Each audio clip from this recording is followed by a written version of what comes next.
Assalamualaikum warahmatullahi wabarakatuh. Selamat siang dan salam pramuka.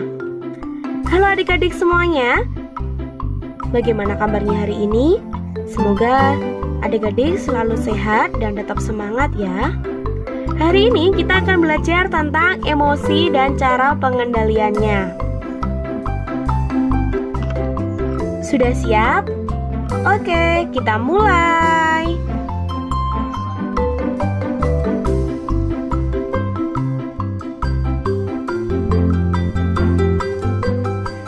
Oke, kita masuk ke pengertiannya dulu ya. Kira-kira apa sih emosi itu?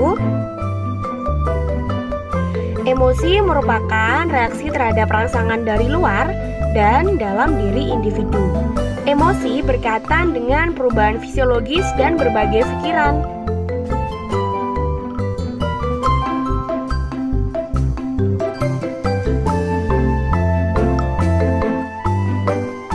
Yang perlu adik-adik ketahui, emosi itu merupakan salah satu aspek penting dalam kehidupan manusia loh.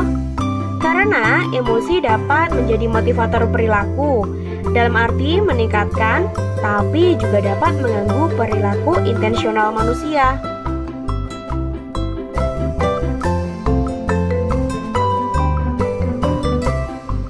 Oke, kita lanjut ke macam-macam emosi ya.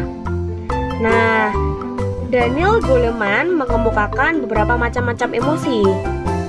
Yang pertama adalah emosi marah. Nah, emosi marah ini seperti beringas, kemudian mengamuk, benci, jengkel, dan kesal hati. Emosi selanjutnya adalah emosi kesedihan, seperti pedih, sedih, muram, suram, melankolis, mengasihi diri, dan putus asa. Pasti di antara kita pernah mengalami ini semua ya.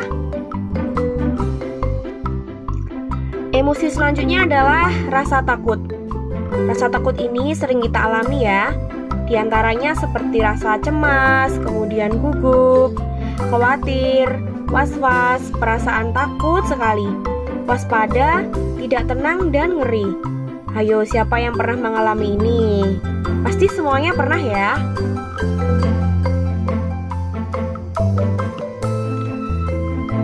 Emosi selanjutnya adalah emosi yang membahagiakan, seperti perasaan gembira, kemudian riang, puas, senang, terhibur, dan bangga.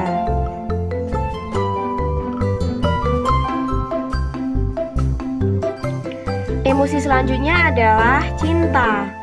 Nah, ini meliputi penerimaan, persahabatan, kepercayaan, kebaikan hati, rasa dekat, bakti, dan hormat.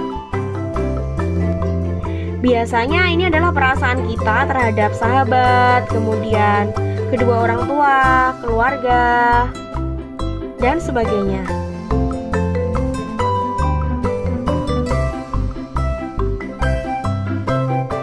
Emosi selanjutnya adalah terkejut, kemudian jengkel, seperti hina, merasa jijik, muak, mual, dan tidak suka. Dan yang terakhir adalah malu. Malu ini sering banget ya, rasa-rasa kurang percaya diri, kemudian malu hati, kesal.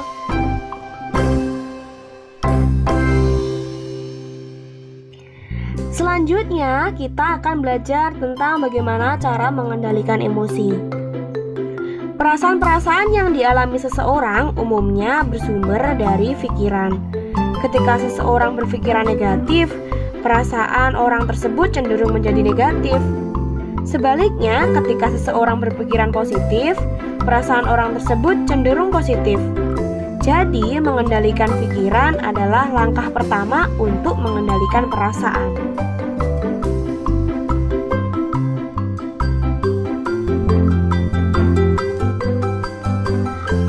Selanjutnya, biasakanlah untuk memberi kesempatan kepada pikiran untuk mengambil keputusan.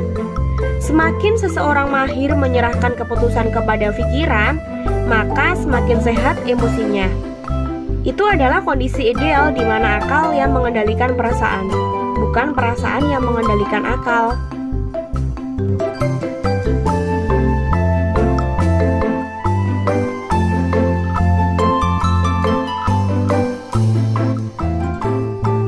Emosi negatif adalah sinyal bahwa ada yang tidak beres dalam diri seseorang. Ketika suasana hati menjadi tidak nyaman, cobalah untuk menenangkan dengan berdoa, menemui sahabat untuk berbagi perasaan atau curhat, beristirahat, mendengarkan musik atau apa yang kamu sukai.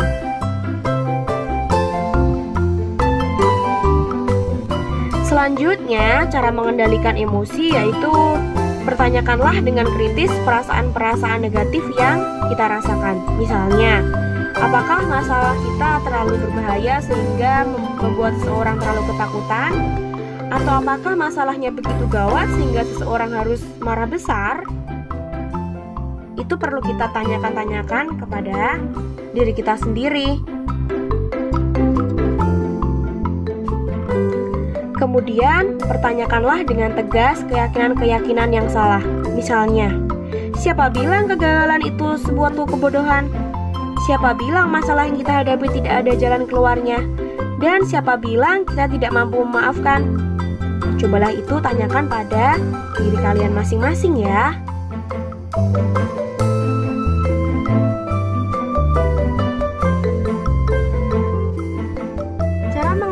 Emosi selanjutnya adalah kendalikan reaksi Anda terhadap situasi yang tidak menyenangkan.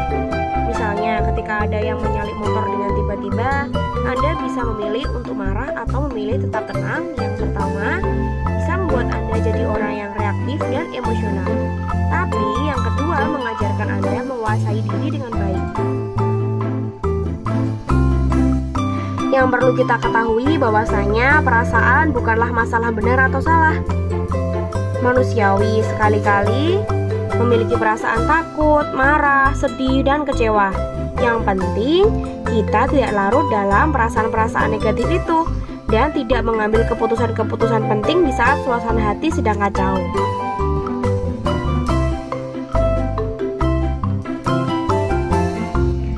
Kemudian, perasaan yang negatif dan suasana hati yang buruk itu bisa juga disebabkan oleh kondisi tubuh yang tidak sehat.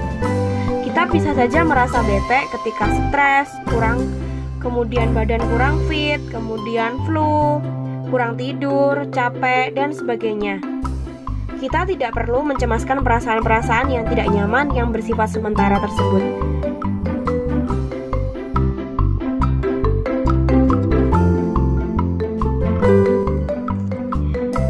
Kemudian, hidupkanlah perasaan-perasaan yang menyenangkan sesering mungkin, termasuk untuk hal yang kita inginkan untuk tercapai dan terjadi.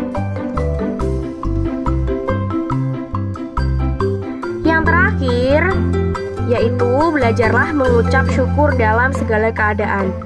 Hati yang penuh dengan syukur akan membuat hidup lebih ringan, pikiran lebih jernih, dan perasaan lebih nyaman. Sehingga mengendalikan perasaan bukan lagi beban yang berat.